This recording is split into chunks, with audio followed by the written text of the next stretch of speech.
You should work out a buyout. And Melo should get the hell up out of there and join LeBron James. It's as simple as that. Props to the Thunder for finally spending those dollars. They've spent it in the past, but not when they needed to. But they're daily doing that now. But Carmelo should join LeBron ASAP. Okay, that was Stephen A. yesterday, and earlier in today's show, Stephen A., you said Melo wants to actually go to Houston. This after a report from Woj and Royce Young saying that Melo and the Thunder are working on his exit, obviously, guys, from OKC. Max, I'll start with you. Would Melo be a good fit in Houston? No, I don't think so. In Houston, I think he's a bad fit. First of all, recall Linsanity in New York. Carmelo was hurt, and Jeremy Lin was electrifying New York, and they couldn't lose practically, until LeBron and Dwayne Wade had enough of it and shut them down. But LeBron and Dwayne Wade could do that to anybody. And Jeremy Lin wasn't a great player, but he was a very good player who was running D'Antoni's system. He was D'Antoni's muse, the way Steve Nash had been, the way James Harden is now. And I mentioned before, hey, Red Auerbach had Bill Russell, and Popovich had Tim Duncan, and Belichick has Tom Brady. Well, D'Antoni's needed his guy too. And Jeremy Lin appeared to be that guy, and everyone said, oh, Carmelo's going to stop the ball. It's going to upset everything when he comes back. And I was skeptical. I thought, no, Carmelo's a winning player. Carmelo stopped the ball, and it was a problem. And next thing you knew, Jeremy Lin was out of town. I don't see where Carmelo fits into a D'Antoni team. I saw how he did not fit into an OKC team. I think Carmelo at this stage in his career and the way the game has changed, Stephen A., needs to be used by a player and a coach who know how to get the best out of him. Chris Paul is one of those guys, I think. Team USA, he did that as the point guard. Carmelo would often be the leading scorer. But not with D'Antoni. Meanwhile, the Lakers I look at, Stephen A., and I think he's a very good fit there with LeBron. I think LeBron would be able to get the best out of Carmelo.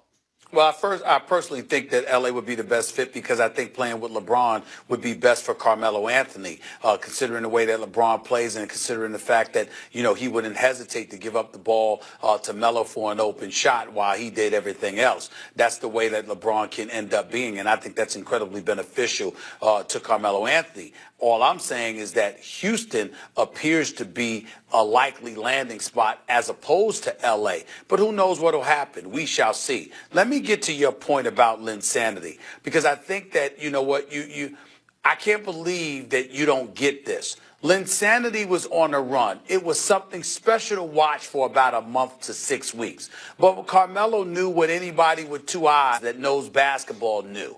That Linsanity, Jeremy Lin, is a decent basketball player. But he wasn't a star, wasn't going to be a star.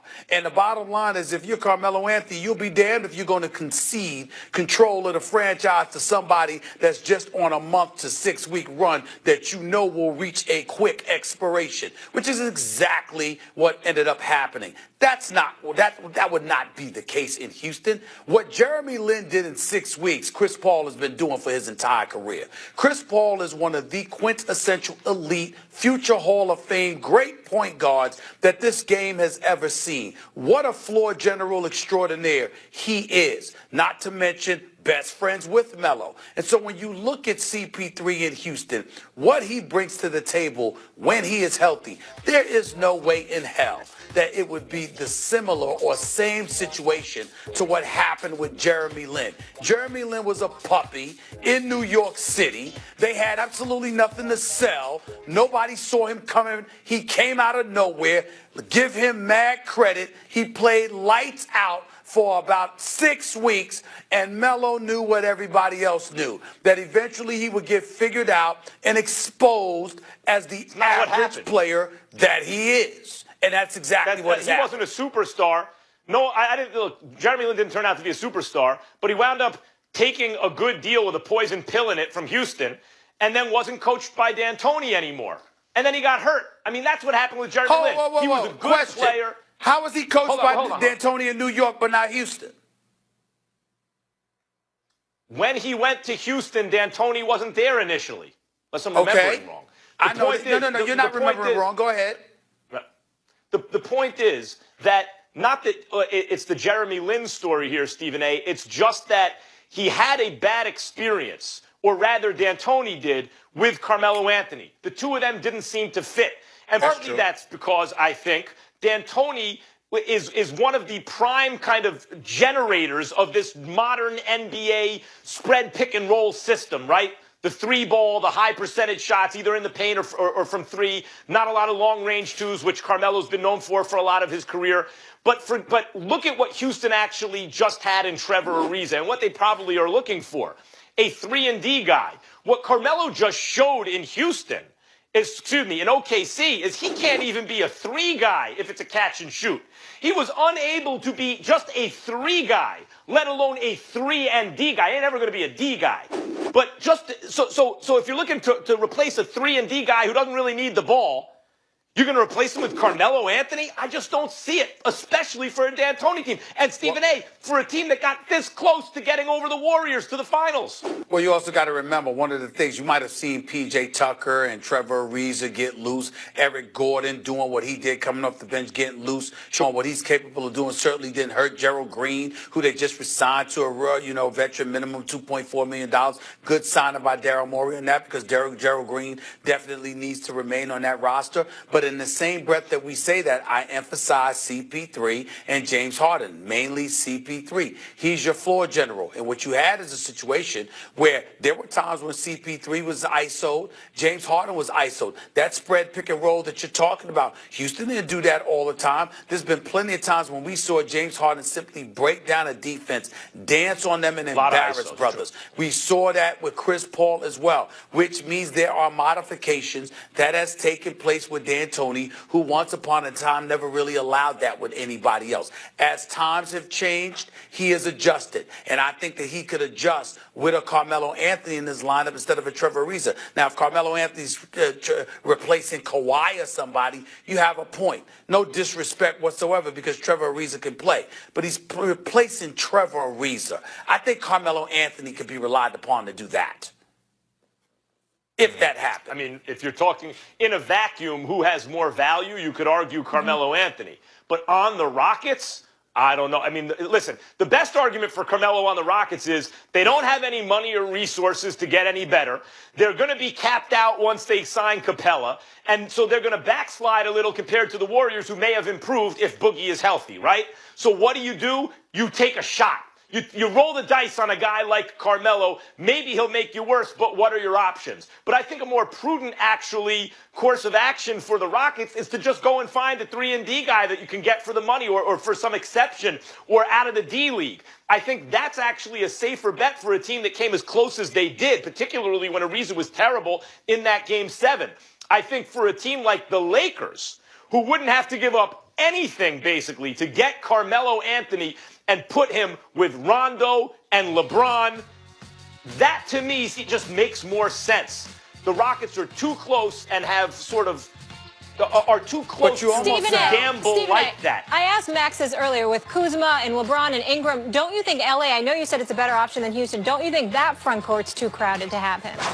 Well, I don't know if it's too crowded, because I think that Kuzma could take a step back. He could come off the bench for you. He could do some things. Number one, Ingram himself, he's interchangeable as well. I think that one impediment to Melo arriving in L.A., whether it's coming off the bench or being in the lineup, because of the presence of Kuzma along with Ingram, I think Melo would find himself at the 4 spot a lot more than he would prefer, which is something that obviously he didn't cater, he didn't adjust well to playing in Oklahoma City. That could be an impediment to such an argument. It could also be the thing that leads him to Houston and away from L.A. We'll see what happens. I don't know what's going to happen. I think Melo playing with LeBron gives him the best chance of getting to the NBA Finals, but I also like the idea of him replacing Trevor Ariza, because I think that Houston could have used a little bit more offense against Golden State. That would have helped him, because he wasn't going to stop Golden State anyway.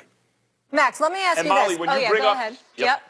Go ahead. Well, when you bring up the surplus in the front court, to me, the signing of Lance Stevenson, if they were to get Carmelo Anthony, to me, it presages it lays the groundwork for moving those young assets in the front court, Ingram and or Kuzma, for a Kawhi Leonard or giving them some another flexibility. premium piece. Yeah, no, that makes sense. Before we move on, though, I just want to ask you guys, all right, so pretend it's not Houston or LA. Is there any other place that you potentially could see him going, or you think he'd be a good fit?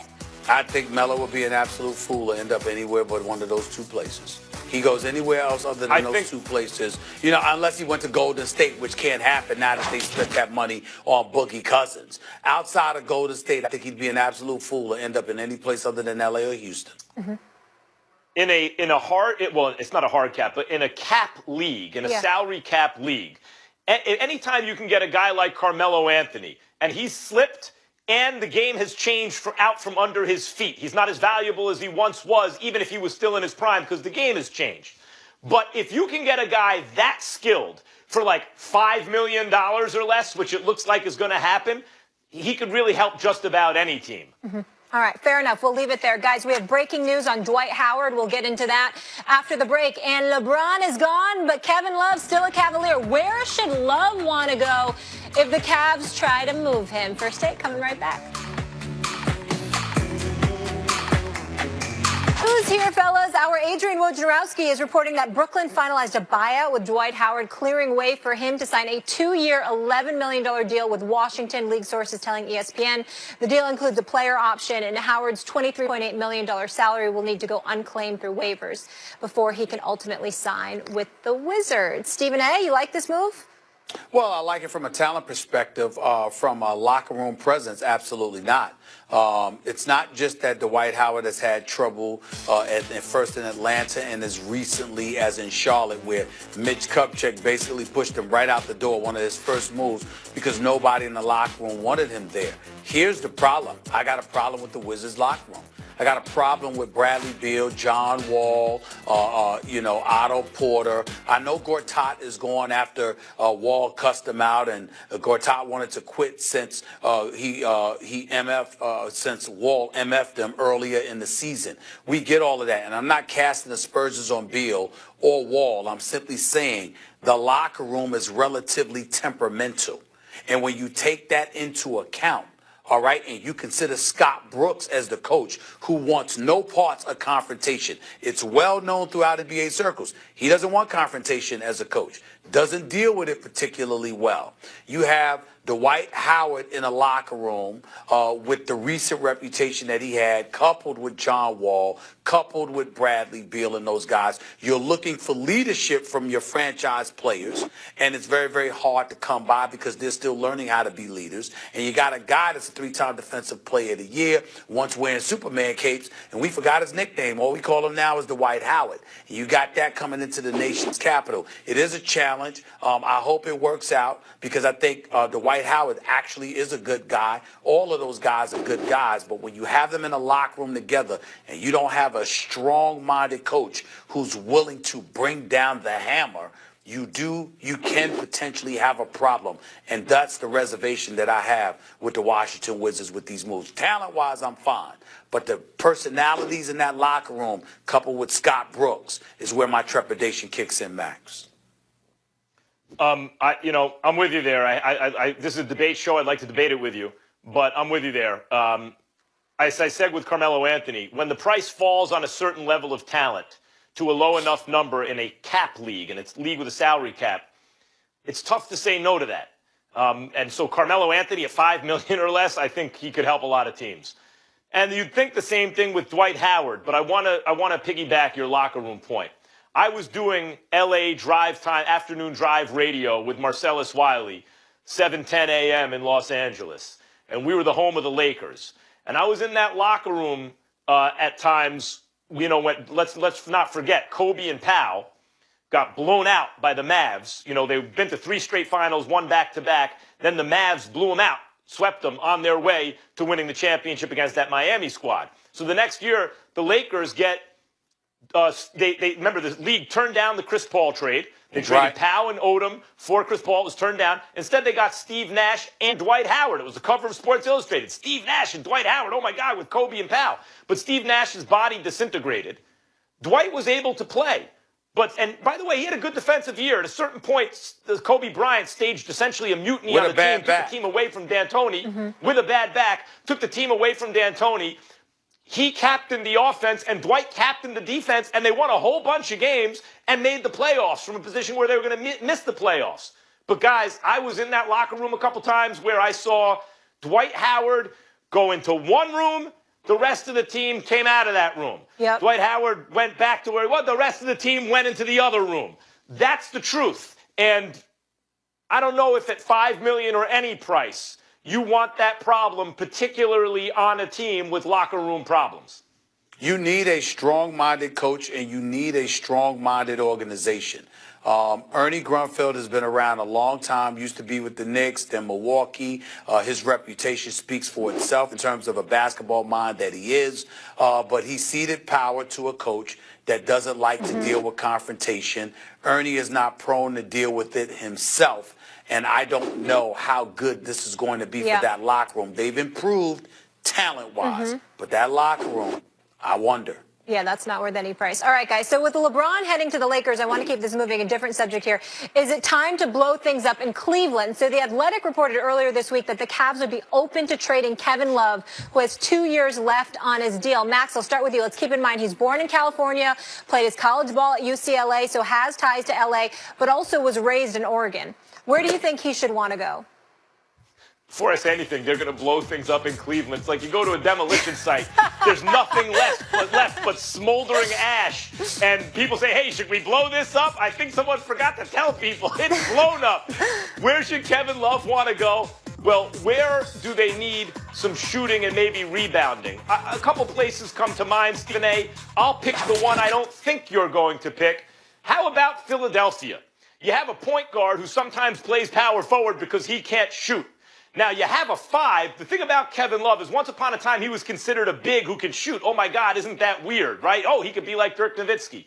He's not that big. Kevin Love is an NBA 6'9", but in reality a little over 6'7". He just can't defend smaller players.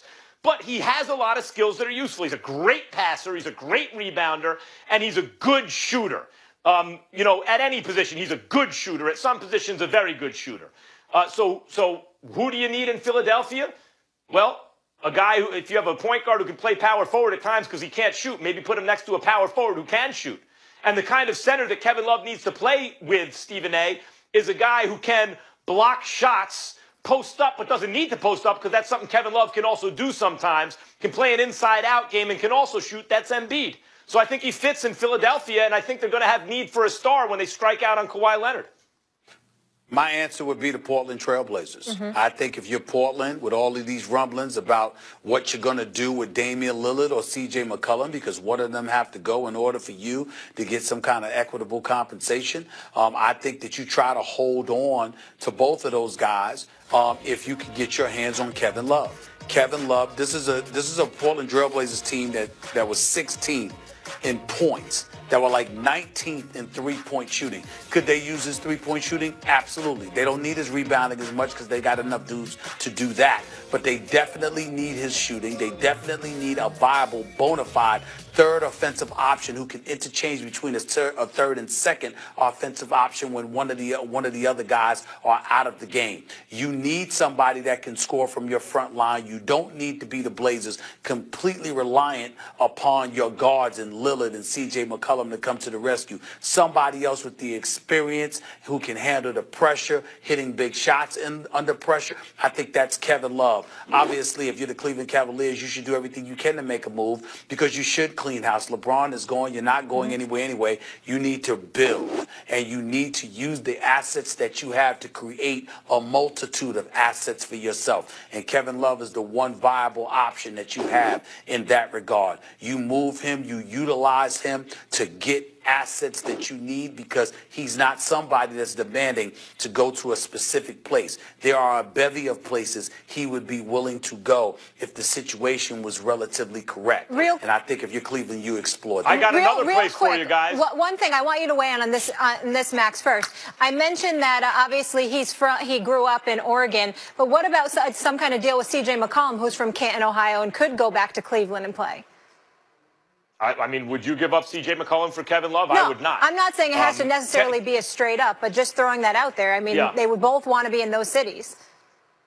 I would think they couldn't work out the money, but Houston would be a good fit too. I think a better fit than Carmelo Anthony, because Kevin Love is a much better rebounder and passer than Carmelo and doesn't need the ball as much. He's also a better outside shooter. So I think he's actually a better fit in Houston than Carmelo is, though the money wouldn't work the way Carmelo. That's why I didn't bring it up. Money would have worked. You have to trade for him. That's why I didn't bring it up. All right, guys, we'll leave it there. When we come back, the fellas will weigh in on how much longer Kawhi Leonard will be a member of the San Antonio Spurs. First Take coming right back.